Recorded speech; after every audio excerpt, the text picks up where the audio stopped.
On nous enseigne peu à avoir un regard critique sur la finalité du travail qu'on mène. Quelles sont les compétences dont nous avons besoin pour être au XXIe siècle?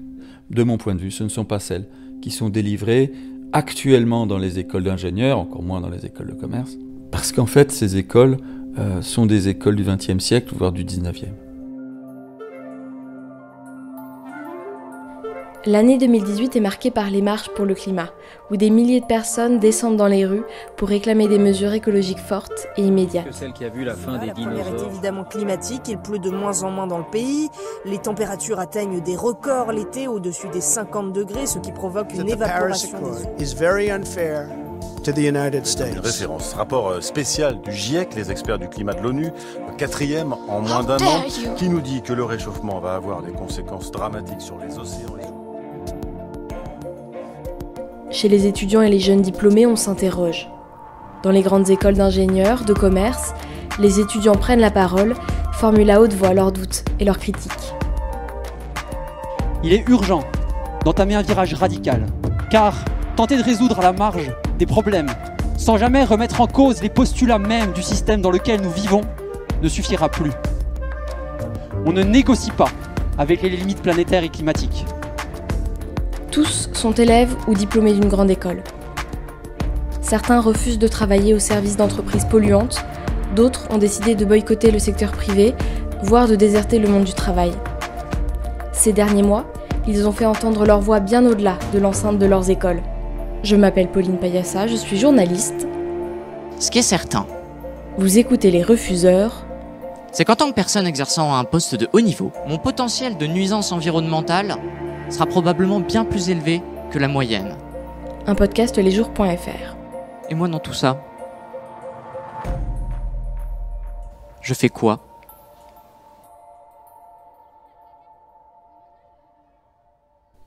Épisode 6. Parmi les problèmes souvent soulevés par les étudiants, il en est un qui met directement en cause les établissements, la question des programmes. Trop peu de sciences humaines et sociales, peu de cohérence pédagogique entre les différents cours, évocation trop rapide des enjeux climatiques, les reproches pleuvent. Comment peut-on encore avoir une leçon sur les enjeux liés aux émissions de CO2, suivi d'un cours tout ce qu'il y a de plus ordinaire sur le béton, sans remise en perspective ? Voilà en gros la question que posent les étudiants des grandes écoles. Qu'ils soient formés pour devenir des financiers, des ingénieurs, des hauts fonctionnaires, de plus en plus interrogent la finalité de ce qu'ils apprennent. Et si certains établissements sont enclins à faire des efforts, d'autres font preuve de beaucoup plus de réticence. Moi, j'ai quand même organisé par l'école assez peu de cours, même pas de cours du tout sur ces questions de sobriété, de décroissance. Benoît Algan, diplômé de Polytechnique. Parfois très scientifique, avec des climatologues, des cours sur la biodiversité, à nouveau très scientifiques. Puis quelques cours d'économie de l'environnement, dans lesquels on nous présente des modèles où on introduit des taxes carbone. Ça reste pas très politique et en fait assez abstrait vis-à-vis de ces questions de décroissance, de sobriété. Je pense que l'ingénieur qu'il conçoive, c'est quelqu'un qui maîtrise bien la technique, voilà, qui est très rationnel. C'est quelqu'un qui est capable de manager des équipes, d'être responsable de projets, etc. Et on insiste là-dessus. Par contre, c'est assez peu, et c'est à mon avis là que ça manque, quelqu'un qui se pose la question de la finalité de ce sur quoi il travaille, oui, qui ose aborder l'aspect politique d'une innovation technologique, d'un projet, et qui est quand même dans l'exécution sur lesquelles ils enseignent, mais en fait qui ne prend pas ou très peu en compte ces questions de transition écologique. Et donc, les cours qu'on a n'abordent très peu ces questions. Et puis, ouais, il y a quand même, c'est tout un logiciel aussi à repenser sur la finalité de l'ingénieur, de la technique, à quoi doivent servir ces études. Jusqu'à maintenant, l'école proposait des sciences dures, s'adaptait un petit peu en fonction des demandes de l'entreprise. Ils n'avaient pas l'habitude de voir des étudiants qui disent « on veut que les cours changent ». Et c'est une des premières fois. Si les cours évoluent, c'est parce qu'il y a une demande des étudiants et pas des entreprises. Il y a certains profs d'économie, par exemple, qui ont subi pas mal de critiques d'économie très mainstream, où il y a eu pas mal d'articles écrits dans le journal de l'école pour critiquer ces cours d'économie mainstream. Et puis on interpelle aussi la direction. Et depuis, alors, il y a un groupe de travail qui est en place avec des profs, des gens de l'administration, des étudiants, quelques alumni de l'école pour essayer de travailler sur comment on fait évoluer les cursus. Mais aujourd'hui, ça peine quand même à aboutir. Les étudiants ont envie que ça bouge beaucoup plus vite. Et on ne se contente pas beaucoup on va le faire et ça prend du temps. Il y a une différence politique avec, en tout cas avec l'administration et avec la présidence de l'école, qui ne voit pas, par exemple, le problème d'avoir des intérêts privés pour qui le monde dans l'entreprise est à la hauteur et c'est bien de contribuer à ce système économique. Donc là-dessus, il y a quand même une différence aussi de vision, ouais. Enfin, de mon point de vue, l'école n'en fait pas assez. Pour moi, j'ai pu apprendre beaucoup parce que j'étais dans un environnement stimulant avec d'autres étudiants qui se posaient des questions, parce qu'on a organisé des conférences, nous, étudiants, parce qu'on a débattu. Mais ça, c'était en fait l'action des étudiants, et c'était pas beaucoup l'action de l'école, de l'administration. Donc la voie classique qui sera montrée à tous les élèves, ce sera d'aller travailler à la BNP, éventuellement de faire de la finance verte, mais la finance verte chez la BNP, c'est quand même une vaste blague. Tant qu'on sera dans cette vision, ce sera pas suffisant. Moi, je pense qu'il faut que l'école aussi accompagne les élèves vers des voies plus alternatives, éventuellement qu'il y ait la possibilité d'apprendre un travail manuel, qu'il y ait la possibilité d'aller voyager dans des écolieux, des choses comme ça. Il faut que l'école puisse vraiment accompagner cette recherche chez les étudiants. Je pense que ce sera très bien. Et l'école doit être ouverte à ça. Et aujourd'hui, c'est pas le cas du tout. Lorsque j'ai fait ma prise de conscience environnementale, je me suis vraiment rendu compte que tout ce qu'on m'apprenait en cours, c'était ça, la cause du réchauffement climatique et de l'effondrement de la biodiversité et de énormément de choses. C'est-à-dire que Anne-Fleur Goll, diplômée d'HEC. Lui a perpétré un système qui emmenait le monde à sa perte. Donc voilà. Et en revanche, une autre bonne surprise, c'est vraiment, et plutôt plus récente, c'est vraiment cette capacité de l'école à accompagner ses élèves, du moins à faire en sorte qu'ils s'épanouissent dans ce qu'ils ont choisi de faire, et c'est notamment dans leur manière d'aborder ce sujet. Et HEC est en train de mener une refonte de son programme académique, de ses cours, et en plus, en parallèle de ça, il revoit tous les autres cours pour vérifier à quel point est-ce que c'est compatible ou pas, etc. Donc pour moi, c'est plutôt une très bonne démarche, et c'est une démarche menée par l'administration en concertation avec les professeurs, les élèves, les anciens élèves qui travaillent dans ce secteur. On verra les résultats. Aujourd'hui, on enseigne toujours la finance telle qu'elle est, le marketing tel qu'il est.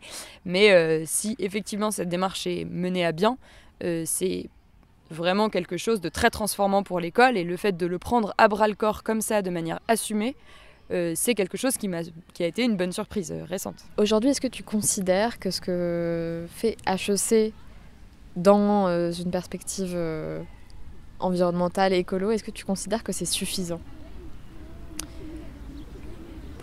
Sur le résultat, non, mais dans la démarche, c'est plutôt très encourageant.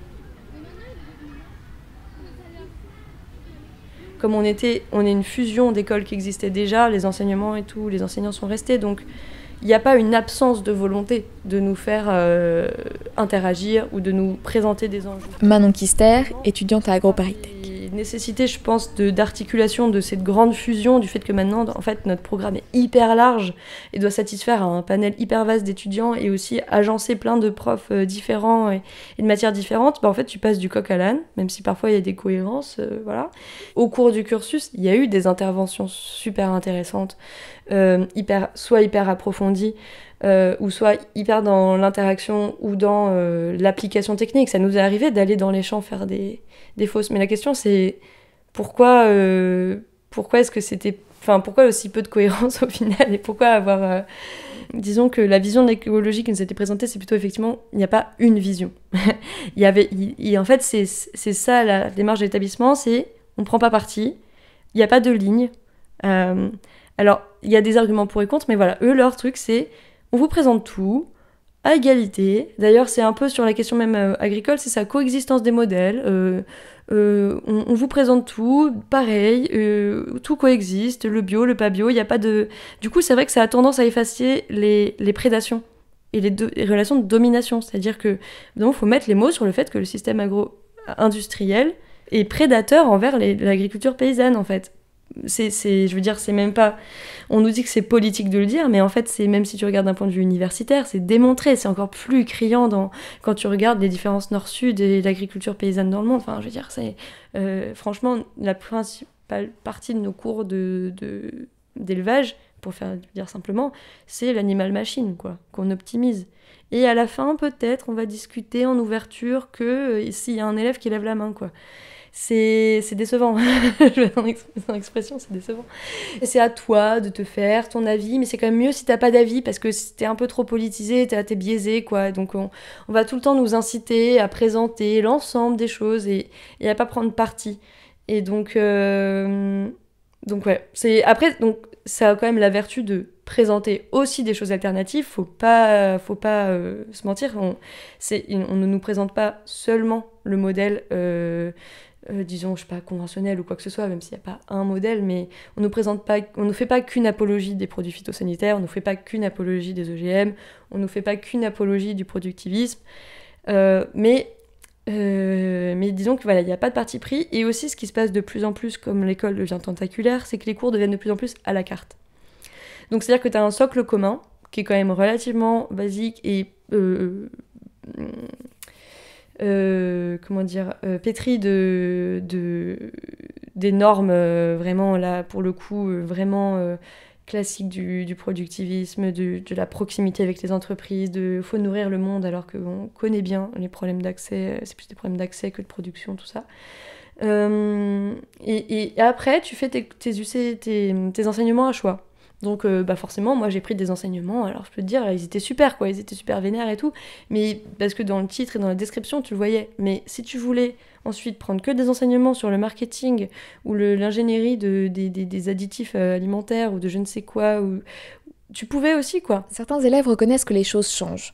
Mais pour eux, souvent, cela tient plus à la bonne volonté des professeurs qu'à une politique volontariste de la part des directions. Alors les écoles ont dû s'adapter tant bien que mal et prendre le train en marche. Ça fait des années que j'enseigne ces questions de transition énergétique écologique à l'école, le fait que les enjeux écologiques... Pascal Dacosta, professeur d'économie à Centrale Supélec et référent développement durable et transition de l'établissement. Les personnels de l'école également. Et c'est vrai que c'est seulement depuis 4-5 ans qu'on voit les différentes parties prenantes, comme on les appelle, d'une école, un peu discuter, se réunir autour de projets nouveaux et avancer sur ces questions. Il s'agit d'abord de cartographier ce qu'on fait. Donc c'est ce qu'on a commencé. Eh bien, ça a permis très rapidement, il y a déjà 4 ans, de faire une fresque du climat, un atelier d'automne et d'autres actions autour de ça, qui sont des objets de sensibilisation. Puis dans un deuxième temps, assez rapidement, on a pu créer des cours nouveaux scientifiques, notamment autour de la modélisation du changement climatique, qui sont donnés par des collègues du plateau, participant aux travaux du GIEC. Et donc, on a un certain nombre de cours de sensibilisation et de cours qui sont très poussés en matière scientifique et qui sont nés de cette cartographie et de ce sentiment qu'il manquait des points dans le cursus et qu'il était tout à fait légitime de les combler. Alors, en plus du cours très scientifique autour des sciences du climat, qui est un cours nouveau en 2e année qui fait une 12aine d'heures, on a d'autres cours qui ont évolué. Et puis on a des cours nouveaux dans ce cursus, comme un grand cours d'économie circulaire, ou en plus des principes d'économie circulaire qui sont quand même des principes très d'ingénierie autour des flux de matière, la comptabilité et la gestion, l'optimisation des flux de matière. On a également dans ce cours des partenariats avec des sites ou des projets, des grands projets en matière d'économie circulaire, comme le Grand Paris, et la question du changement d'usage des terres avec notamment l'avenue du métro ici. Voilà l'exemple d'un cours nouveau, vraiment sur l'économie circulaire avec des projets, des applications qui sont concrètes. Mais en fait, mon travail a consisté à discuter, écouter mes collègues et les élèves et toutes les bonnes idées, en termes d'organisation, d'emploi du temps, on peut les mettre en œuvre. Toutes ces bonnes idées ont été mises en œuvre relativement rapidement. C'est pas moi qui les mets en œuvre, c'est-à-dire c'est les collègues de la scolarité et de l'enseignement qui ont envie de faire ça, qui ont envie. Et donc on a énormément de propositions, des cycles de conférences, de sensibilisation, des collègues qui ont proposé de nouveaux cours et qui nécessitaient un petit soutien aussi financier de la Fondation. Donc tout ça, ça a été mis en place. L'idée, c'est de donner envie aux autres de faire et que peut-être le désarroi de certains ou la colère se transforme en action pour tel ou tel projet d'enseignement. Voilà, donc c'est un peu ça l'idée. Et c'est la raison pour laquelle on travaille avec les étudiants et les collègues qui sont investis sur ces questions-là. Donc ces projets se développent aussi en troisième année, dans l'année de spécialisation, où vous avez des mentions en ingénierie qui avancent très rapidement sur ces questions-là, que ce soit en matière de construction, d'énergie et autres, d'environnement. Alors, notamment, je pense au génie des procédés, où ces questions sont vraiment développées aujourd'hui. Donc voilà, donc c'est écouter et vraiment promouvoir, aider, soutenir toutes ces initiatives qui pour qu'elles grossissent et donnent envie à d'autres d'être copiées. Voilà, simplement l'idée. On n'a pas de solution toute faite à donner aux élèves, ça c'est très clair, sinon ça se saurait, et voilà, il n'y aurait plus qu'à. Donc c'est plutôt de les mettre en situation à travers des projets, des enseignements de réflexion, et puis d'essais-erreurs, hein, de pratiquer et de voir ce qui fonctionne ou ce qui ne fonctionne pas. Donc ça c'est vraiment l'idée. Et vraiment l'idée qu'aujourd'hui, pour les enjeux qui sont devant nous, qu'ils soient techniques ou humains en matière de mise en œuvre, il n'y a pas vraiment de solution toute faite. L'idée que les écoles doivent changer leurs enseignements fait son chemin. Mais la question des méthodes se pose. Doit-on intégrer progressivement la question environnementale dans les enseignements déjà existants, ou bien doit-on procéder à une refonte complète du projet pédagogique? Autrement dit, saupoudrer l'ensemble des cours de notions écologiques et environnementales suffira-t-il? Ce qui est clair, c'est que si vous interrogez la plupart des enseignants de l'école, ils vous diront en toute bonne foi que les choses ont changé, que les questions environnementales, écologiques, etc. sont prises en compte désormais dans les enseignements, etc. François Léger, enseignant-chercheur en agroécologie à AgroParisTech. Peut-être ça auquel ont été sensibles ces étudiants déserteurs. Petit à petit, on a le sentiment que y a des contraintes qui se manifestent à l'ambition de l'ingénieur, qui est l'efficacité d'un process productif. Et que ce qui était jusque-là considéré comme des externalités dont on n'avait pas à se soucier, doit être pris en compte. Et donc on ne fait plus de l'optimisation pure de ces process, on fait de l'optimisation sous contrainte environnementale. Alors, est-ce que c'est un progrès? Évidemment que c'est un progrès quand même, il ne faut pas non plus cracher dans la soupe. Est-ce que c'est suffisant face aux enjeux de l'heure? On peut se le demander, en ce sens que cette logique finalement de progresser vers une pensée environnementale seulement quand on a le fusil dans les reins des enjeux immédiats et évidents et désormais reconnus par une société, a une conséquence, c'est qu'on va tout doucement. Et en tout cas, on ne va pas au rythme des problèmes. Sur le changement climatique, c'est une évidence. C'est-à-dire dire que les mondes industriels, les mondes agricoles ne font rien sur le changement climatique, c'est idiot. La question c'est, est-ce que ce qu'ils font se fait à un rythme suffisant pour que les problèmes qu'on puisse envisager que les problèmes soient, sinon résolus, en tout cas suffisamment atténués pour que le monde reste supportable? Non. Et la question qui se pose et que posent à mon avis ces étudiants déserteurs, c'est celle de est-ce qu'on peut finalement être dans une amélioration incrémentale du métier de l'ingénieur et d'introduction par petites doses de questions environnementales, ou est-ce qu'il ne faut pas tout repenser? Je pense que là, clairement, entre les enseignants de l'école, il y aurait des désaccords si on posait la question comme ça. Je pense aussi que pour le moment, l'agro est une école qui, dans l'ensemble, est dans cette logique, on va dire, d'amélioration peu à peu des compétences des ingénieurs, mais qui n'est pas du tout du côté d'une révolution des modes de pensée.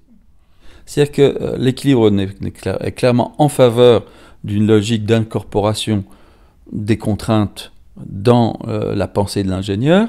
Ceci dit, elle laisse la place à des hurluberlus dans mon genre.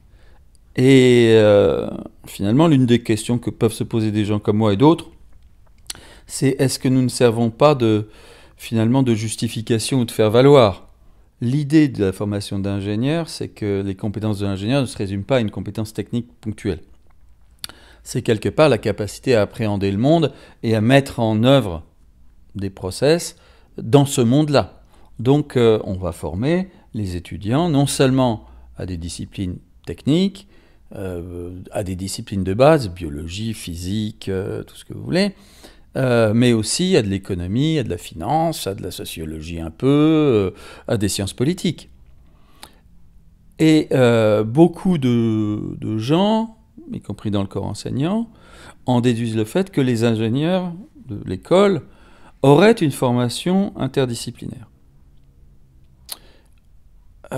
Du point de vue de la définition même de ce que serait une formation interdisciplinaire, c'est clairement pas le cas. En fait, on a des silos disciplinaires juxtaposés, charge aux étudiants de se débrouiller. Ce qui fait qu'en fait, on ne forme pas des scientifiques, on forme des artistes. On forme des gens qui savent se débrouiller avec un truc qu'ils prennent là, etc. Et puis, ils ont une colonne vertébrale suffisamment solide dans une discipline qui leur permet d'en faire de faire de cette discipline le cœur organisateur de leur existence. Et je pense que pour armer les nouvelles générations aux enjeux auxquels elles seront confrontées, ce passage par l'interdisciplinarité est, de mon point de vue, indispensable. Et y compris le passage au niveau supérieur qui serait vraiment des approches transdisciplinaires où on considérerait l'ensemble des formes de connaissances sur les problèmes. C'est-à-dire, est-ce que au XXIe siècle, qui est le temps d'une forme de révolution écologique, en ce sens où nous constatons quand même que nous avons atteint les limites de notre planète, quoi, et qu'on ne peut plus être dans la logique où s'occuper de cette planète serait un luxe ridicule. Peut-être qu'il faut former autre chose que des ingénieurs aujourd'hui, et que ce qui se joue dans le débat que posent les déserteurs de l'agro, c'est en fait ça. C'est-à-dire, quelles sont les compétences dont nous avons besoin pour être au XXIe siècle? C'est pas celles, de mon point de vue, ce ne sont pas celles qui sont délivrées actuellement dans les écoles d'ingénieurs, encore moins dans les écoles de commerce, parce qu'en fait, ces écoles sont des écoles du XXe siècle, voire du XIXe. Le besoin et l'envie de formation sur les questions liées à la transition écologique a donc été rendu plus aigu par la prise de parole des agro-kibifurques il y a quelques mois. Pourtant, dans certains lieux, on se pose ces questions depuis déjà plusieurs années. En 2017, a été cofondé le campus de la transition à Forges, en Seine-et-Marne. Derrière le nom de campus se cache en réalité une association qui s'est notamment donné comme mission de former des étudiants et des professionnels à des modèles économiques et des modes de vie cohérents avec la transition écologique. Dans cet endroit à mi-chemin entre écolieux et établissements, défilent des étudiants de tous les horizons et notamment ceux issus des grandes écoles.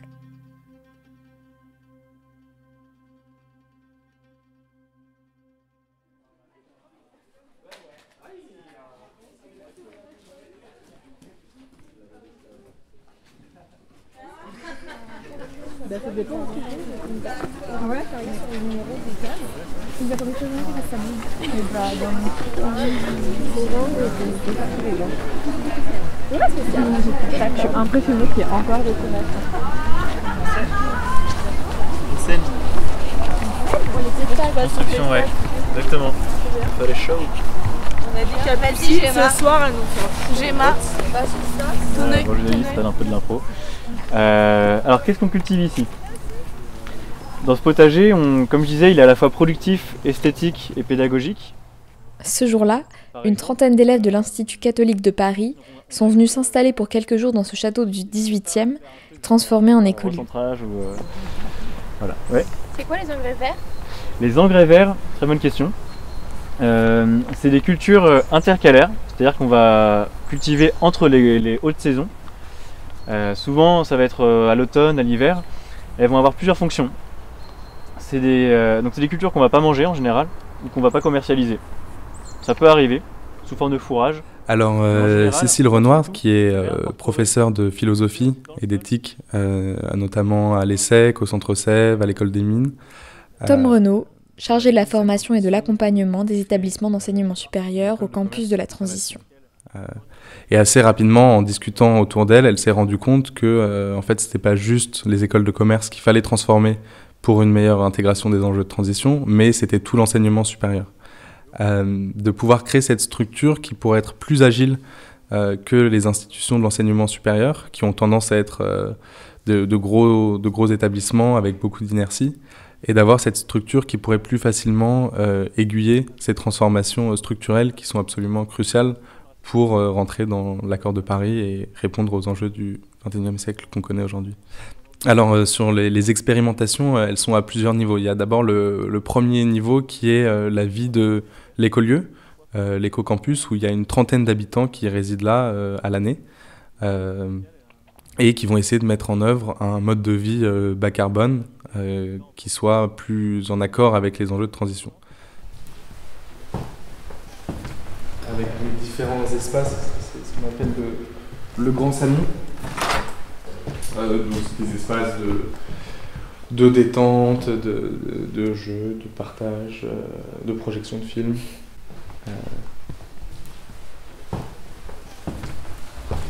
Le réfectoire où les repas ont lieu. Évidemment l'été, c'est surtout dehors. On est entre 30 et 80 personnes à manger ici par repas. Et donc, ils nous mettent à disposition le château. L'idée, c'est de réfléchir en fait collectivement comment on est prêt à s'organiser pour rentrer dans les clous, dans ce qu'il faut faire plus largement en fait. Donc ça va être vraiment la partie vie sur place. Et toutes ces expérimentations, elles sont documentées par la recherche-action. On a différents projets de recherche-action qui vont être sur des sujets précis. En fait, ces deux aspects-là, ils viennent nourrir le troisième volet, qui est un volet absolument central, qui est la partie enseignement. Et là, on va avoir différents publics. On va avoir des étudiants en master, principalement, d'universités, d'écoles, de grandes écoles, qui viennent suivre des modules délocalisés au campus. Module délocalisé, ça va être plusieurs jours sur place, en immersion, avec des cours, avec des ateliers pratiques, avec l'expérimentation de cette vie sobre et conviviale. L'idée vraiment, c'est quand on parle de transition écologique et sociale, il y a cette idée de transformation structurelle de nos modes de vie, de nos modes d'organisation, de production. Et il y a un vrai enjeu, quand on enseigne sur ces sujets-là, de ne pas être hors sol, et un terrain comme le campus de la transition offre cette dimension vraiment expérimentale de tester concrètement à quoi ça ressemble. Les intervenants, ça va être soit des universitaires, donc des chercheurs, des enseignants-chercheurs qui ont développé une expertise sur telle ou telle thématique en lien avec la transition. Par exemple les low-tech, par exemple les questions de numérique, les questions de migration, les questions d'économie, de décroissance, de permaculture, globalement un petit peu toutes ces disciplines qui traitent de la transition écologique, et questions de pédagogie évidemment. Donc là, ça va être des intervenants enfin, voilà, donc il y a toute la partie un petit peu universitaire et expert. Et ensuite, ça va aussi être des praticiens, des gens en entreprise ou en association, en ONG, qui se rebroussent les manches et ont les mains dans le cambouis et essayent de faire en sorte que ces questions de transition deviennent vraiment centrales et que la transition ait lieu. L'ambition du campus, c'est d'accompagner la transformation de l'enseignement supérieur et plus largement de nos modes de vie et de nos sociétés. Et au fond, en fait, le campus, ça se veut être un lieu ressource pour toute personne qui n'est pas d'accord avec l'ordre du monde, avec les inégalités, avec la manière avec laquelle on détruit le vivant et on perturbe le système climatique et les conséquences désastreuses qu'on connaît. Et donc l'idée vraiment, c'est que le campus puisse être un lieu ressource pour toute personne qui cherche à s'engager, qui cherche à faire changer les choses et qui peut venir trouver ici à la fois des nouvelles idées, à la fois des nouveaux contacts, et puis tout simplement une forme d'espoir et de motivation pour continuer sur ces terrains-là. Il va amortir la chute des gouttes de pluie. Et puis, des plantes, qui dit feuillage, dit photosynthèse. Même pendant l'hiver, on a quelques heures de soleil par jour, mais ça suffit à quand même maintenir l'activité biologique dans le sol, puisque les plantes vont faire de la photosynthèse. C'est comme des panneaux. Il y a une expertise qui a été développée d'avoir ce carrefour d'acteurs, de praticiens, de citoyens, d'ONG, d'associations, d'entreprises. Et ça, ce petit monde qui se rencontre au campus et qui réfléchit ensemble comment faire pour accélérer la transition écologique, que ce soit les entreprises, les enseignants ou les étudiants, il y a vraiment cette idée de déjà se sentir mieux armé, de comprendre le problème, de rentrer dans la complexité, dans le côté systémique, et ensuite de ne pas les laisser complètement désarçonnés. L'idée, c'est qu'il y ait cette dimension entraînante, engageante, de mise en action, et de se rendre compte qu'il y a un nombre incalculable de leviers, qui soient à l'échelle individuelle, à l'échelle professionnelle, à l'échelle collective, pour aller dans le sens de la transition écologique et sociale. Donc l'idée, c'est à la fois de comprendre et d'agir. Depuis 4 ans, la structure a grandi, donc ça grossit vraiment très vite. On a énormément de demandes de toutes parts, et ça montre qu'on est on touche la bonne corde, quoi. On va dans le bon sens. Le campus de la transition a donc commencé à tâtonner, expérimenter, inventer, bien avant que la question n'ait l'ampleur qu'elle a aujourd'hui. De la même façon, ils sont nombreux à avoir pris la tangente bien avant que le terme de bifurcation se soit démocratisé. Mais alors, que deviennent ceux qui ont déjà bifurqué ? Ceux qui ont déjà envoyé valser les diplômes et les salaires à 5 chiffres ? C'est ce que nous verrons dans le prochain épisode. Quand j'ai quitté mon métier d'ingénieur en 2019, donc il y a 3 ans et demi, j'étais seule et isolée. Et c'est plus le cas maintenant. Les collectifs de désertion sont devenus visibles. Vous venez d'écouter le 6e épisode des Refuseurs, un podcast du média Les Jours. Vous pouvez retrouver tous nos autres podcasts sur Spotify, Apple Podcasts, Google Podcasts et SoundCloud, et sur notre site lesjours.fr.